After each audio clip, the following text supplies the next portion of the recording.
is professor and Shirley Pappy chair in emerging media at the School of Journalism and Mass Communication at the University of Oregon. And so together today, this superstar panel of authors will talk to us about their book and why journalism should be tapping more into their authentic moral voices. So first we will have a presentation by the authors. Meanwhile, I will be taking notes and adding your questions from the Q&A where you can ask questions. And I will follow up with these Q&A at the end of the talk. So for now, the floor is yours, Matt. Thank you, Valerie. Okay, I'm going to share my screen. That's not the right screen. Is that showing up the slides? Yes, right? Okay, everybody can see the slides. Good. Thank you so much, everybody, for coming out today. Thank you so much, Valerie, for the introduction. And we're really excited that this book is out and we get a chance to share it with all of you and to talk a bit about it today, just giving us a little bit about the book, but there's much more than we can get to today. But I want to start with a quote here. And here we go. You can see, you can guess that this is a Donald Trump quote, but the importance of it is that this is from January 6, 2021. This is the rally in the morning that led to right afterwards the attack on the U.S. Capitol. And I start with this because I really want us to think about the consequences of studying Trump, and that this is not just a rear view mirror perspective that we're taking here, but that there's continued relevance in the issues we're talking about today. These issues have not gone away. If anything, they're stronger. And that's really the driving force for the book, and why we called it News After Trump, is to help us think about the future. So a couple questions then that are guiding this discussion today that we talk about in the book. First, how is journalism broken? How did journalism get here? How did Trump get here? How did journalists and Trump interact? And where does journalism go from here? Where do we all go from here, really? But first, I want to talk a bit about where the book came from, because I think it's good to know how these things are born. I was just gnawing on the idea of Trump. How do I talk about Trump in my research? And it finally came to me that I should write a book. And so I sent this frantic email to Sue. This is on January 10th, 2019. You can see I just wrote this out, didn't even really read it. That's why I've got the terrible typo in the beginning there. And it's, it was an explanation of what I thought was important and what I think we should study as scholars. And I was hoping Sue would talk me out of it and say, you shouldn't do this. Instead, she said, any interest in co-authoring? So Sue joined in as the co-author, and about 2 months later, Seth felt left out and wanted to join in. And I think the reason that we all want to do this together, there's a couple of reasons. One is that really we all understood the consequences here, that there's something going on. And those, the three of us, we study issues of authority and discourses about journalism, the relationship between media and race, new technology, news and communities, and all these issues that we study were being impacted by Donald Trump and sort of the environment around it. But it's difficult to latch onto any moment. It's such a big issue. It's so ongoing. There's such a crush of events.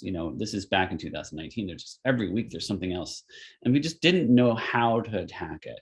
And even when you read the book, I think there'll be lots of things that you'll remember that, oh yeah, I forgot about this, and I forgot about this, and I forgot about this. So we felt we needed some framework for corralling all of this and thinking about it.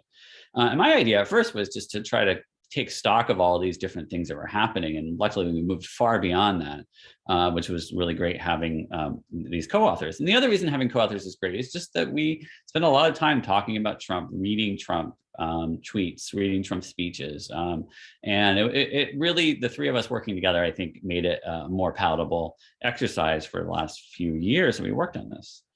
And I want to thank Nikki Usher and Daniel Crease for publishing this in their Journalism and Political Communication Unbound.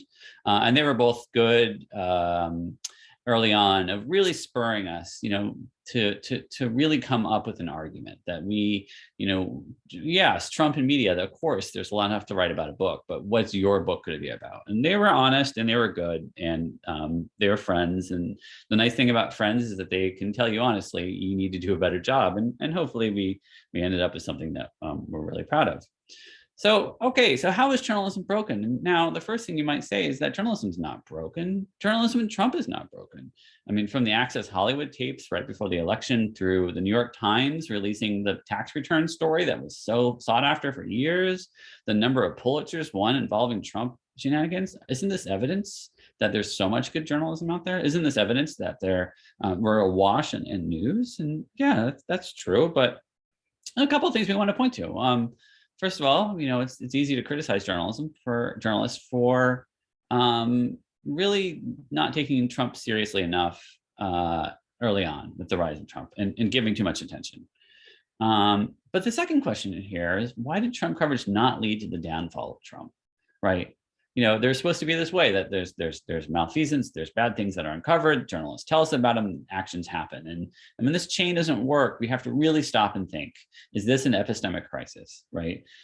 News as an institutional form of knowledge, is this working or is it not working? And that's really sort of what our book is about. I'm trying to use Trump as a way into talking about that. So what's our perspective on this? And the first one is that we should not take journalism's authority for granted, right? We should not start by assuming that journalism is automatically a legitimate central force to American life and everything flows from there. Instead, we need to decenter journalism. We need to look at it within what we call the media culture. And by media culture, we're referring broad base to sort of the materiality and institutions and technologies of media broadly, of practices that exist, and of the interpretations and meanings of those practices. And those three parts kind of form this idea of media culture, but we need it to be broader, not journalism culture, which is part of it, but media culture, and understanding that even if journalism doesn't change, everything changing around it affects how journalism works, which leads to this observation that journalism is one actor among many now, that there are a lot of competing public voices out there. I'll show you a Trump tweet or two later on. We have to understand that the conditions are changing. And that leads us to this last idea, which is that relevance is the important keyword that we need to think about. And relevance is important because it gives us an outside perspective looking into journalism. We don't start from the assumption of journalism is central. We start from the assumption that journalism is one actor among others, competing for our attention, competing to give us knowledge and tell us about the world. So relevance is a word that we haven't talked about. And I think it's a word that we use frequently because we want people to not start with the assumption of media as central, but to look at that as an accomplishment and something that's very contested. So how did Trump get here? And then here we want to make another clarification about our approach. Yes, we understand Trump's an important political actor. Yes, we think he should be held responsible for the things he does and says. But we also want to look at Trump as a realization of a set of forces that are pre-existing Trump, that Trump didn't cause, that he actually amplified, that he used, and that these forces exist even when Trump is out of office. Certainly a populist backlash taking place in many parts of the world. We can talk about Hungary, Brazil, the Philippines, and on and on and on, and not just see this as some American phenomenon. This is a really broad-based international thing that's happening. We can look at the effectiveness of Trump's demagogic discourse. To go in to read Trump's actual speeches is interesting. That his us-them dynamic, the way that he categorizes the world, the way he positions himself as a savior, is really important. And then also this idea of political polarization, right? That we have what a lot of political psychologists talk about as affective polarization, that it's not just about policies, it's about how people feel about each other. And this fits in with other shifts in populations and where people live, identity as being a really important part. And so political polarization works well with sort of characters who are pushing at the extremes. And also this robust conservative news culture. Trump is not a solo actor. He is not doing everything. He might position himself such. We need to resist seeing him as the only actor, but he takes credit for it, right? But he is part of a much larger, robust conservative news culture that exists.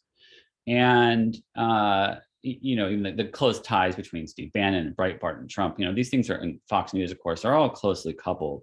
And so we need to understand that there are other actors in play. And even though we say Trump, and by Trump, we often mean sort of an agglomeration of other actors too. Okay, so how did these things come together? And I want to talk a bit about Trump's relationship with the press through three different stages. The primary stage, when Trump was trying to get nominated, the general election, when he ran against Hillary Clinton, 2016, and then the Trump presidency. And the idea here is that there's not a static relationship that Trump has with the press, that evolves on Trump's terms, really, to sort of suit the needs that he has in particular moments. So starting out in the 2016 primary stage, for Trump, journalists are very useful tools. Trump is really famous beyond being beyond most politicians that run, right? There's famous politicians, people who are well known. Hillary Clinton is obviously famous when she ran for president, but she's famous in the political realm, whereas Trump is famous in the more celebrity realm. You can say, well, Ronald Reagan was the same way, but that was a long time between Ronald Reagan's acting and his becoming president. But Trump, was only like 3 months between The Last Apprentice and when he announced his candidacy. It was very close. Trump is outrageous. He's unscripted and unusual. And these are news qualities that journalists are attracted to. He's not giving the same speech every night that campaign journalists have to listen to every single night. He will go off the cuff, which just causes all that attention. He gets called in to do interviews because who knows what he'll say. It's good for attention. And as a result, Trump got far more attention than any other candidate, right? That he really did get more attention than any other candidate in every single week. And then the Republican primary race got way more attention than the Democratic primary race. So he sucks up attention. And when, in a primary race in general election, you need attention. But once he gets the nomination, there's a pivot. And he starts attacking journalists. They become targets. And we refer to this as press bashing as a political performance. It's not a side thing. It's not just a tactic he does. It's a strategy. It's integral to the campaign, especially as a populist campaign when you need to make the media as part of the ruling elites. And the quote here, this is from a Trump rally in 2016.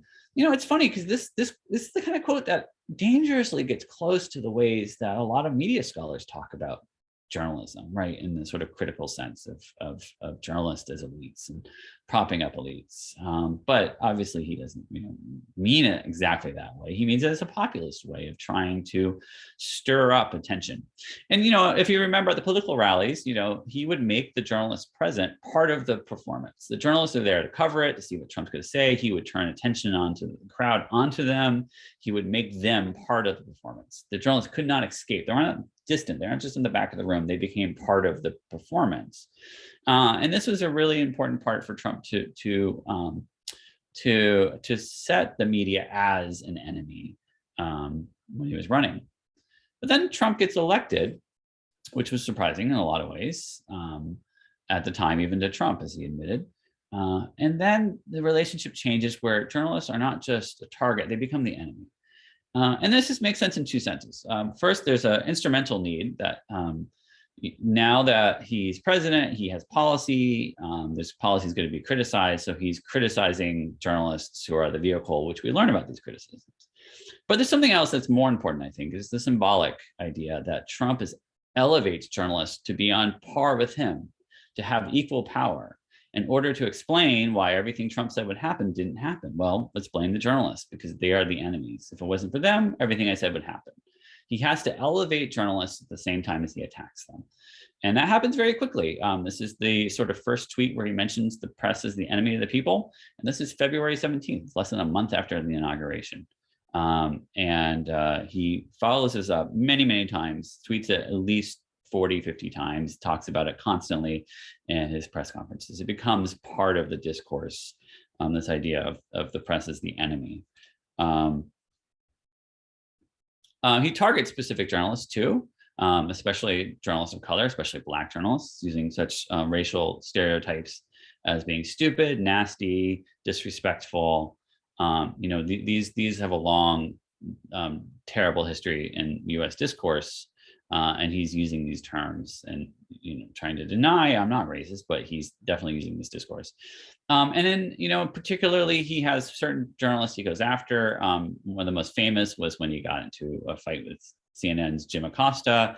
Now the picture here, this is from November 7th, 2018. It's right after the midterm. Trump and the Republican Party had just lost a historic number of seats. Democrats had taken control of the House. So and pending investigations are going to happen. It's an embarrassing moment to do this press conference, to stand up there and try to defend anything you can when you're going to get a lot of negative comments. And so what does Trump do? He gets in a fight with CNN's Jim Acosta and calls CNN fake news, calls him the enemy of the people, ends up revoking Jim Acosta's press pass and basically kicking him out, leading to a court case, leading to a lot of attention to the issue. And what it does is it distracts from the larger political shift happening, the defeats in the midterm. It puts the focus back on the media as the enemy, as the main culprit here. And eventually Acosta gets his press pass back. And he benefits too. He looks like a tough journalist who's able to stand up to the president. The president gets to look tough because he's standing up to CNN, but nothing really changed. The sort of same patterns continued on. So how the press fights back, right? So the press, in a lot of ways, has pushed back on Trump in a lot of different moments when the press is pushing back on Trump. And what journalists are doing are reasserting their relevance in different ways. But there's a key moment that we focus on in the book, which is August 16th, 2018, when more than 600 newspapers issued editorials defending journalism. Right. And they defend journalism's grand narrative. And by that, we mean they look at journalism from this sort of democratic normative way. They're really focused on the sense of how journalism is central to governing, central to everyday life. And the discourse here is really explicit in a lot of ways. This is a quote from the Jefferson Chronicle, which is a small, and I don't think exists anymore, New Jersey news outlet. Where they explain what they're doing. Today, the Jefferson Chronicle joins with news publications across the United States, both print and digital, in the Boston Globe initiative conceived to garner support, preserving the sanctity, dignity, and safety of our nation's free press, the very cornerstone of our democratic republican. Many of the editorials follow the same kind of democratic normative language. Really upset about Trump's attacks. But there's something else interesting here. There's also this divide between sort of the larger elite news organizations and some of the smaller ones. Journalists as neighbors, and this is from the Pueblo Chieftain, a small paper in Pueblo, Colorado. We are your neighbors, right? We're the people who live and work in the same towns as you. Like you, we send our children to the local schools, struggle to pay our bills, we shop in local businesses. The sense that we're not distant journalists, we are part of the same community. And that community sense sometimes is offset as, we're not the New York Times or CNN. We are your neighbors. We have the same interests as you. And so we start to see some divisions here. But we're also interested in this idea of journalistic moralities, right? How journalists have to confront the constant lies that Trump issues, 30,000 false and misleading claims. This is from the Washington Post fact checker, and also racist claims, which are fewer in number, but in some ways quite bold. And journalists have to confront that their practices don't necessarily work. So how do you confront Trump's lies? Well, the AP, the Associated Press, which is really the vanguard, the sort of the standard of objective news, go ahead and say, well, we're not going to say it's a lie. That's up to the audience to make the decision. We'll tell you the facts, and then we'll leave it to the audience. So sort of the standard line of we're giving you information, and then we're not making a judgment. That's all up to you. And so that's one of the ways. And there's a lot of debates over the languages. Is lie useful? Can you use the word falsehood, an incorrect statement? All these different language games that go into it to avoid sort of having to say that's a lie. That's not true. And I guess gets in debates about how much attention to give Trump. Is Trump allowed to speak? Certainly during the early days of COVID, there was so much misinformation during his press conferences that journalists debated whether or not to show them or not. And eventually a lot of them stopped giving it attention.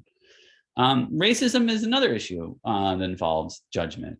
This is from Brian Selter, who was referring to when Trump told several Democratic congresswomen, all women of color, to go back to where they came from, basically.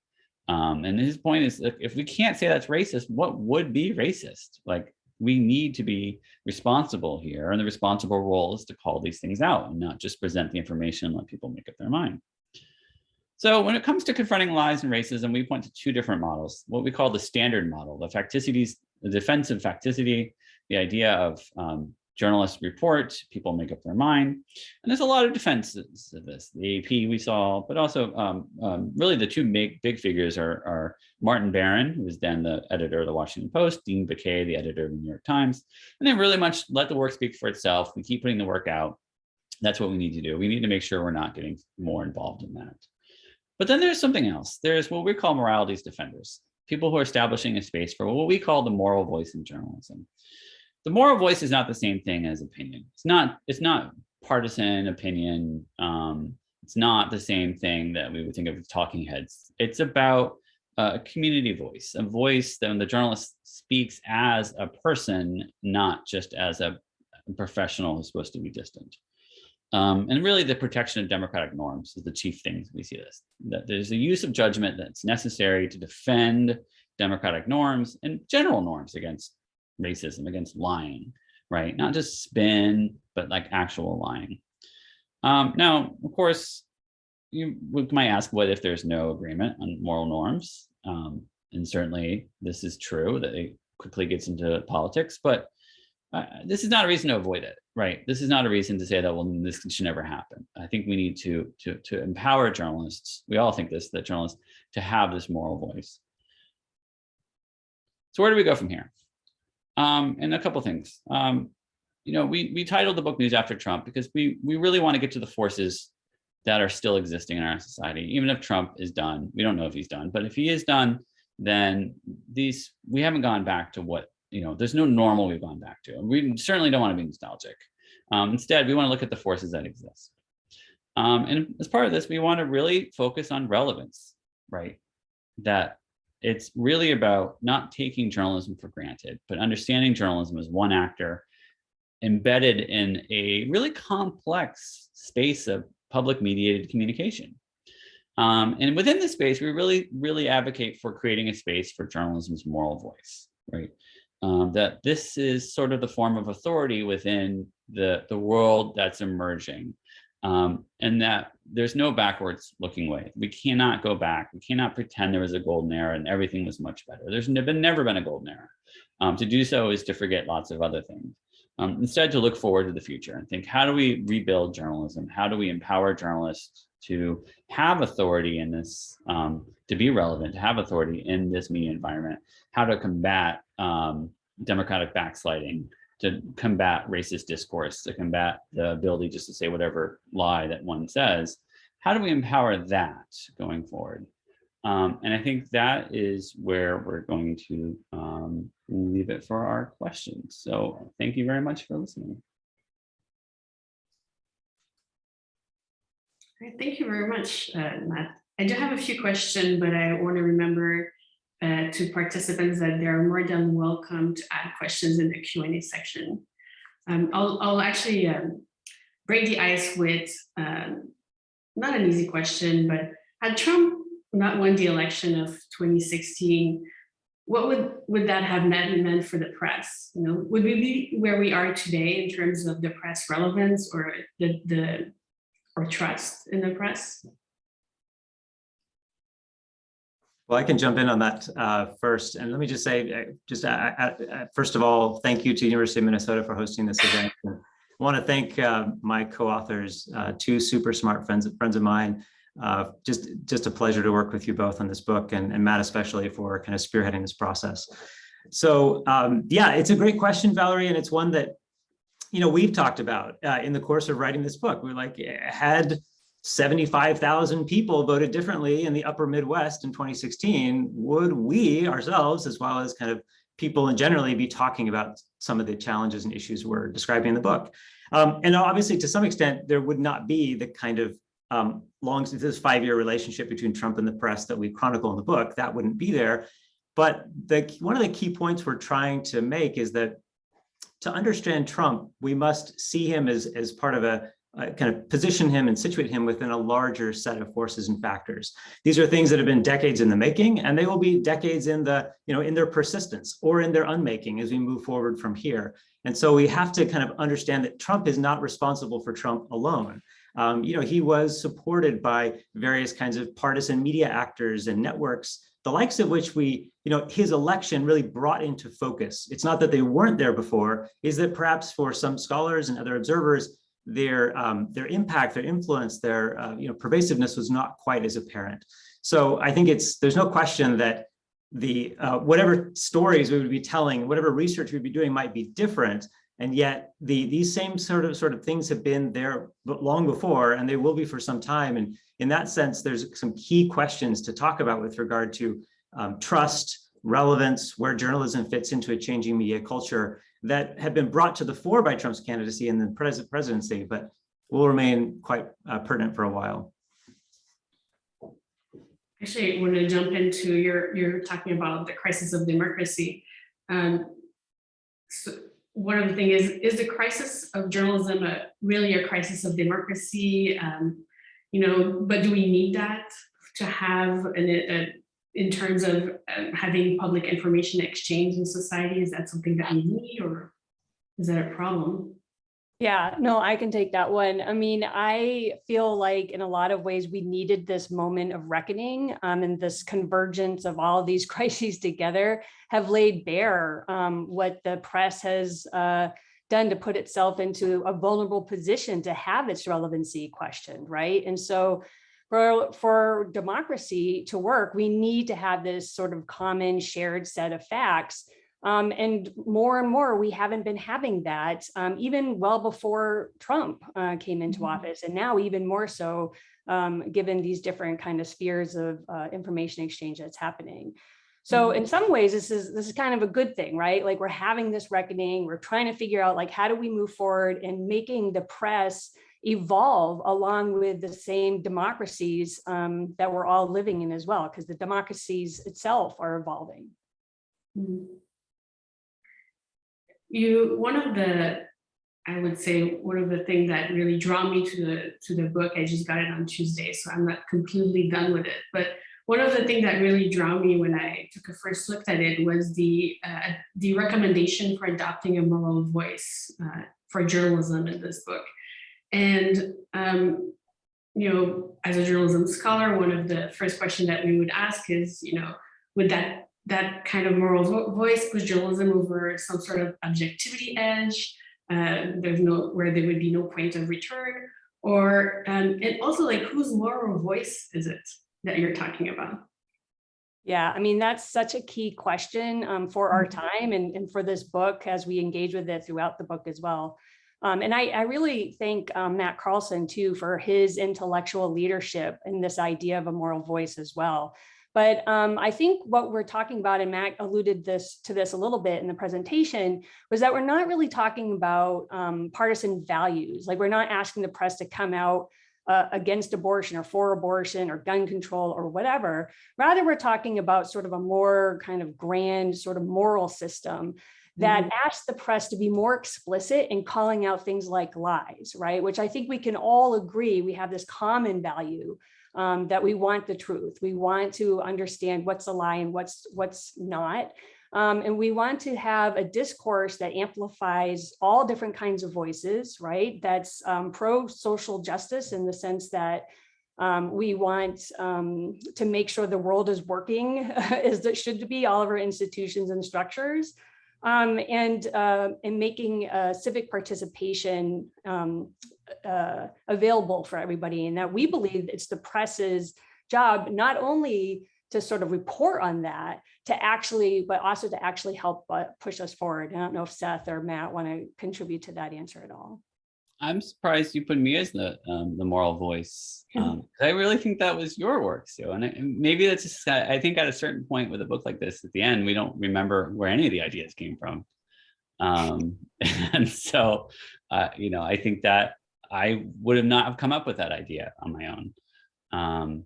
But part of it too, I think, is what our job is as scholars is to have this space in society to imagine what could be different with journalism and to advocate for things that could possibly, we think, make a difference.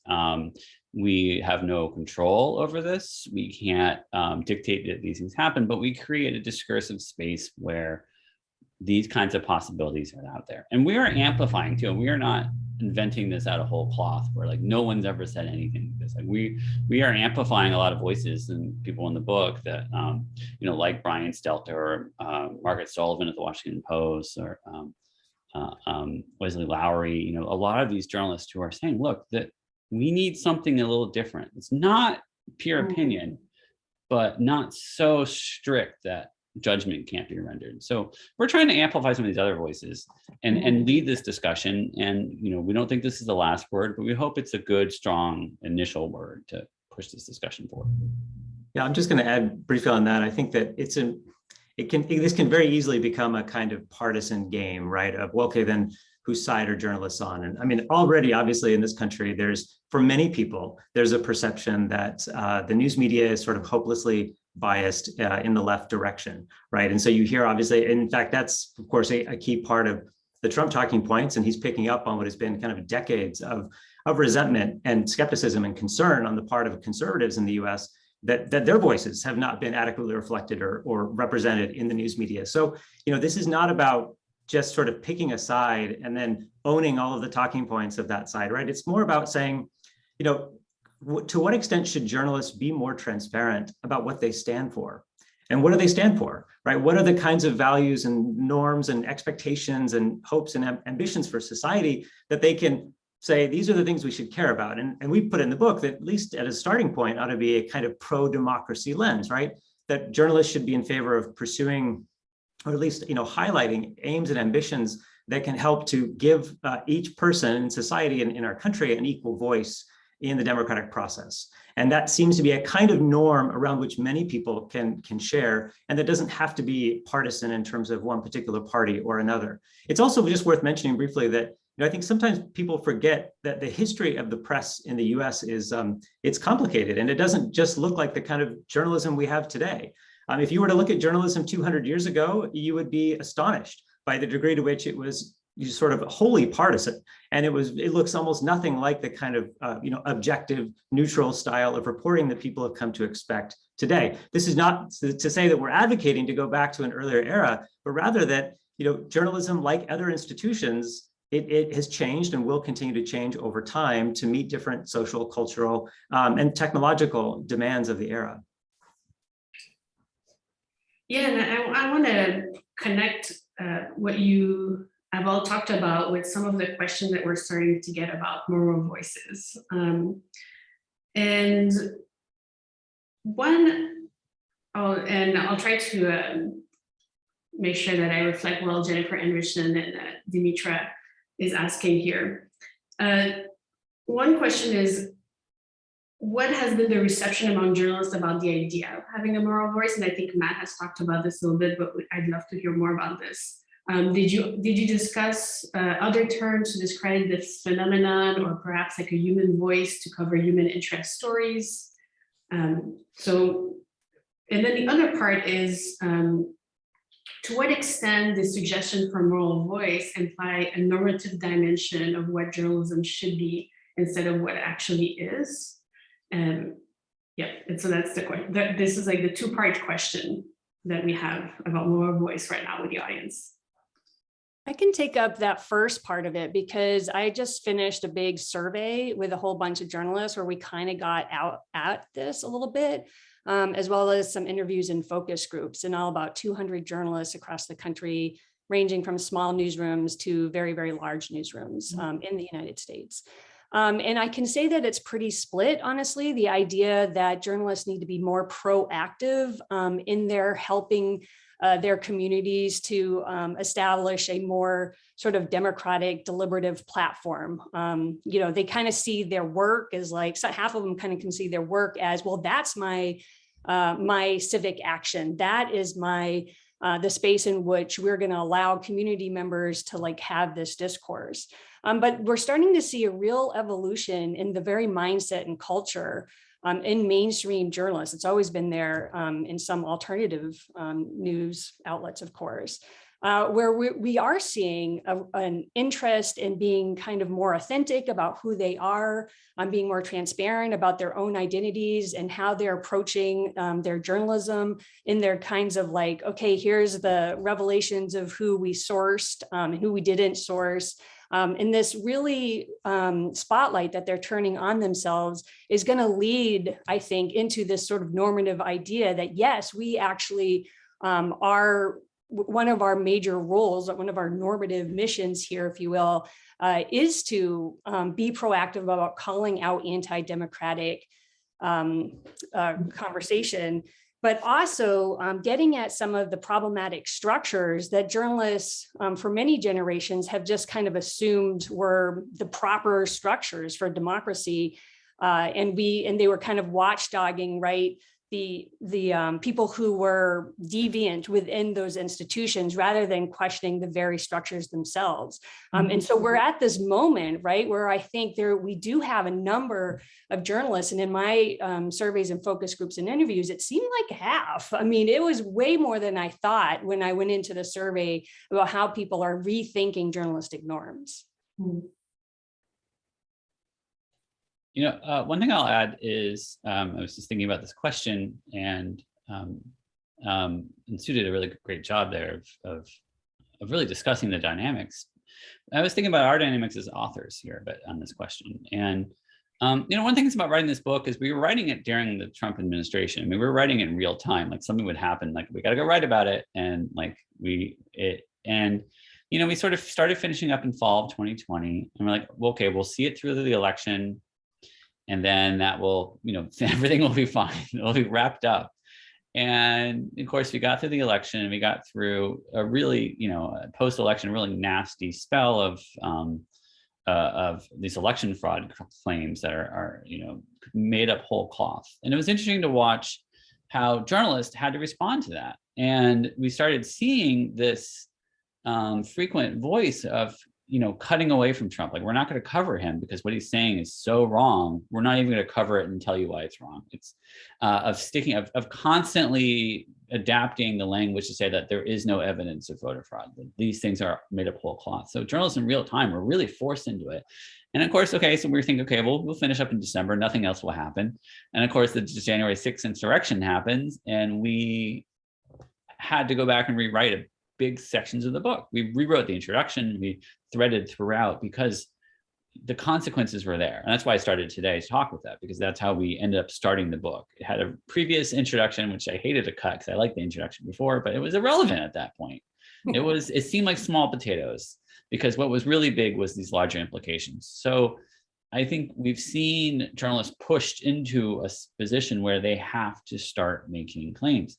And if anything, I feel a little bit saddened that we are this far into 2021, and we sort of are already glossing over what happened in January 6th and normalizing it as a political event with two different sides have two different opinions on it. So if anything, it just speaks to the fact we need to have more discussions of this moral voice. Yeah, if I could just add quickly on that, I think because obviously this is going to be, this notion of a moral voice is going to be a controversial one, right? It's going to be one that will certainly generate discussion, but that's the point of a book, right? Is to stimulate conversation and get us thinking in different ways.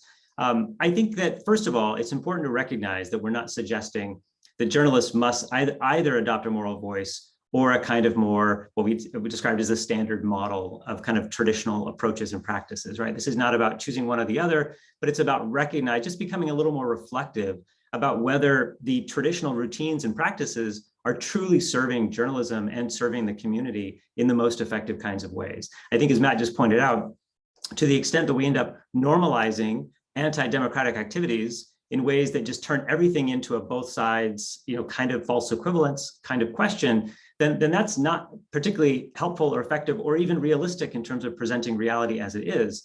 And so as I talk to students about, you know, if we think of the objectivity model of journalism as being this kind of journalism's way of trying to come up with an institutionalized a way of establishing what is fact or what is true. And other professions have this, the medical profession, scientists, the law, we have courts that have ways of establishing evidence. In journalism, there was never a truly clear-cut way and widely agreed upon way to do that, right? And so we're constantly provisionally trying to figure out, what does it mean for journalists to actually come up with facts and knowledge and to establish it as truth? And so what we see in all of this is that it's, there's just a moment to kind of reflect and say, is journalism working? And in what ways might it work better? And I think we can talk maybe later about some of the reactions I've found as I've been interviewing news consumers, quite a lot of them. And it's interesting to hear what Sue said about what journalists are saying. News consumers have their own perspectives kind of on where we go from here that I think are interesting to address. Yeah, and I'm starting to see a pattern here in the Q&A. And some people, and I'll open it with one of Jay Rosen's question. Everybody talks about it's not Trump, it started before Trump. You even talked about some of the condition that led to that, like political polarization. So the question is, what weaknesses in American journalism did Trump exploit? What are the problems that were sitting there for a long time before he weaponized them? I think there's I'm thinking about like in the early days of the campaign, and I really think that Trump knew how to get attention, right? And that's the thing that he knows how to do. He's very good at it. And in an election sense, campaigns are kind of boring in a sense, right? And that there's a lot of day-to-day giving speeches and there's a real conservative, not like political, but like conservative nature in campaigning, of not making a misstep, that not making that one gaffe that will be played over and over again. Trump understood that if I just say something radical every night, I'll get on the news and I'll be covered, and it will be the lead story, because they don't want to cover what Jeb Bush is saying about tax cuts. Mm-hmm. Journalists, I think, are bored, because I think this gets to the horse race journalism framework that we've, we all kind of know that journalists cover elections as horse races, not as policy issues. And this makes for a really exciting horse race. And I think that became the value. And I'll give you an example. I remember I was in St. Louis during the 2016 election, and Trump was in town speaking in St. Louis. And they had me on the local St. Louis on the Air, the local radio show, right when Trump was speaking. So they had a reporter inside at the rally. They had a reporter outside interviewing people. They had me and like another guest at the studio talking about it. And I find like, well, this is what happens when you spend, this is a small public radio station, and they're giving a significant amount of their resources and attention because this was the story that people wanted to talk about, whether they hated it or liked it. And I think that catapulted Trump early on. But I think also the lack of being able to for journalists being able to say that is a lie, that is a racist thing that you're saying, instead couching in he said, she said, or just reporting it, or the use of irony, which is the press likes to use, where they hint at things and wink at you, but not saying directly that is bad. So I think all those things Trump was able to go through. But again, we want to make this really clear. Trump did not invent all of this. Rush Limbaugh is probably more important than Trump when it comes to press bashing and really attacking Hillary Clinton, right? That is 30 years old. So these kinds of dynamics have been in place for a very long time.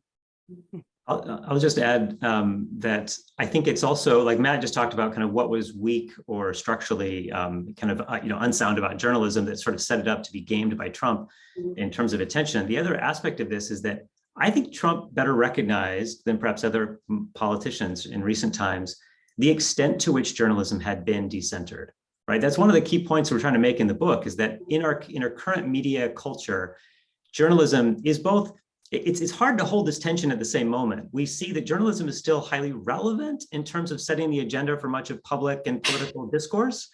And yet journalism is increasingly irrelevant in the sense that it gets lost amid everything else interesting online. Right. And, just talk to young people today, right? How much time do they spend with news relative to the time on YouTube, Instagram, TikTok, right? There's a vastly amount of, as the internet has essentially disrupted so many institutions and industries, including the news business, it has made journalists have to compete for attention, compete for agenda setting power with everybody from influencers and content creators to politicians like Trump, who are essentially their own kind of media machine. So that's the thing he understood. And on top of that, our media culture today is one that prizes, among other things, authenticity or the appearance of authenticity. So Trump could take advantage of people's desire for a sort of realness and rawness that they didn't seem to get from traditional politicians or the traditional press.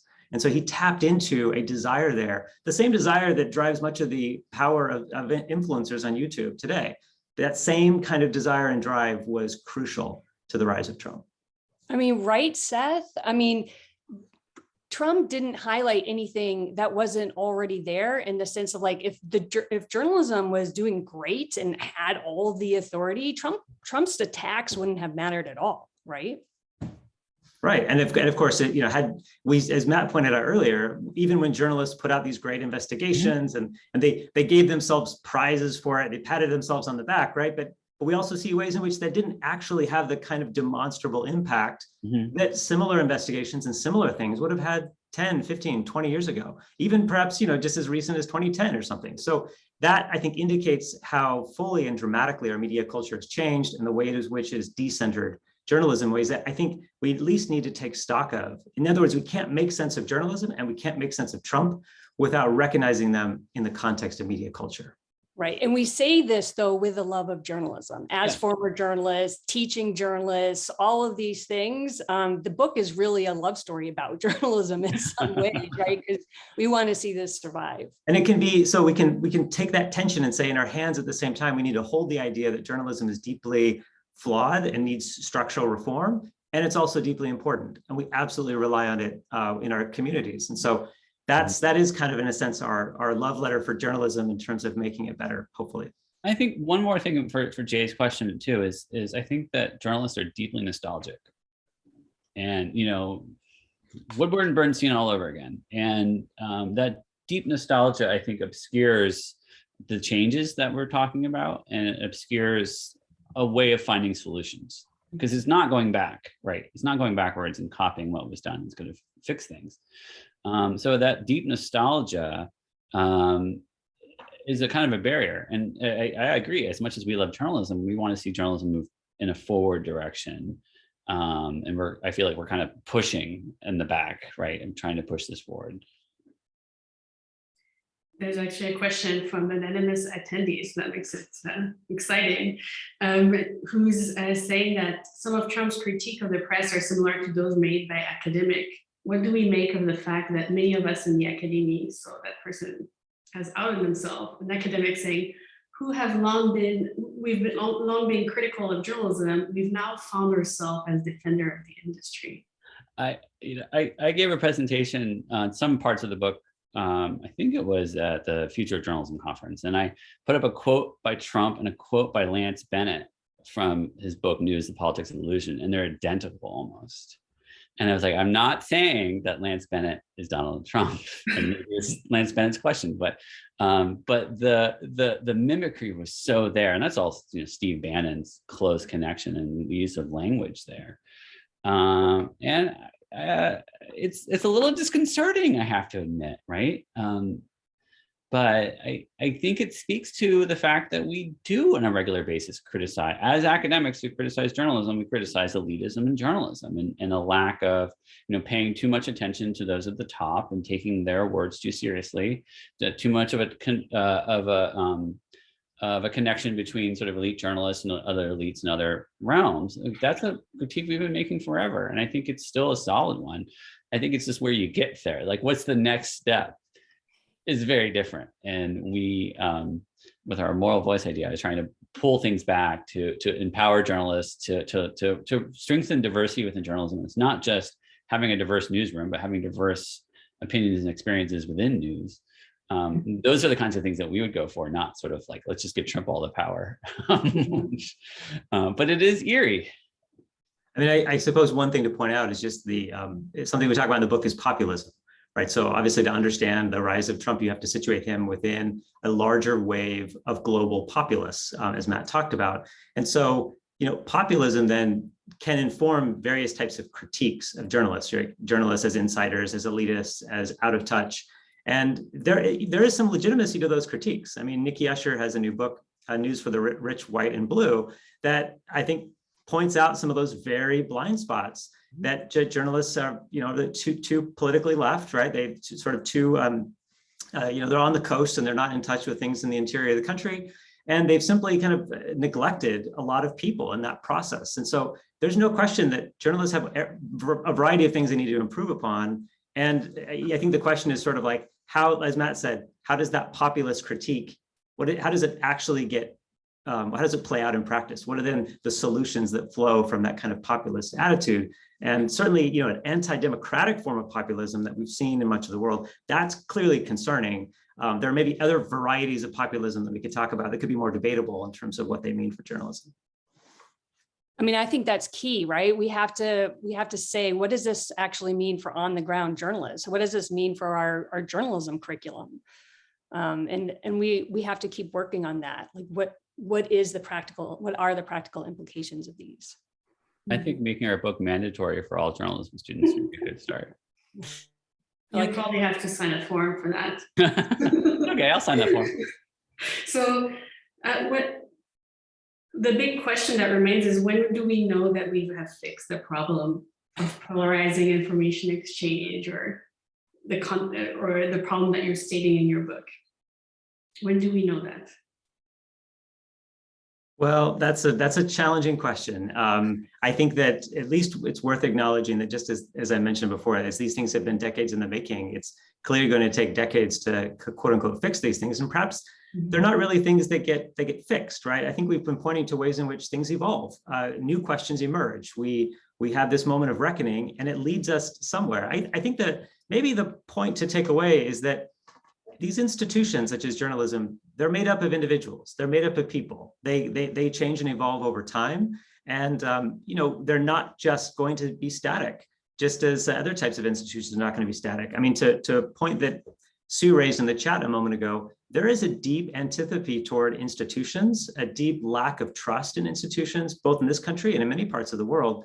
And that lack of trust, that lack of kind of faith in institutions has serious consequences, as we've seen play out through the pandemic, in terms of what that means, people not trusting vaccines, not trusting public health professionals.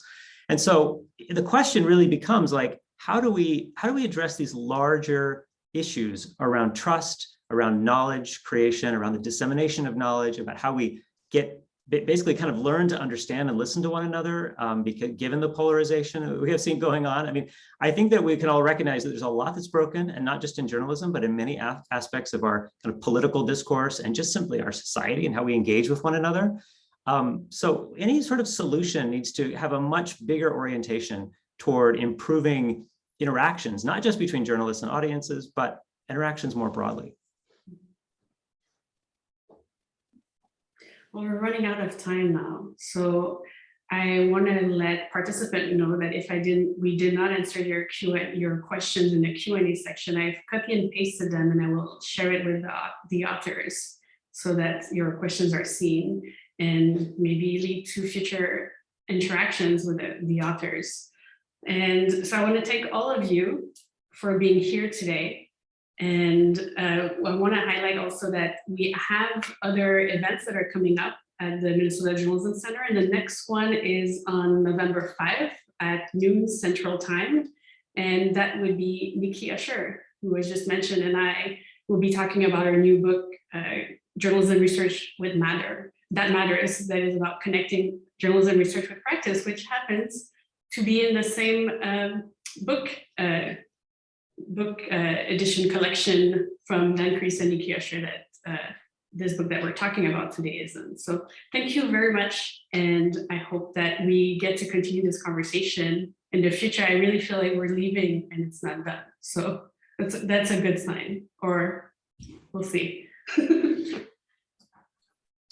Thank you, Valerie. Thank you, Valerie. Yeah, thank you so much, everybody.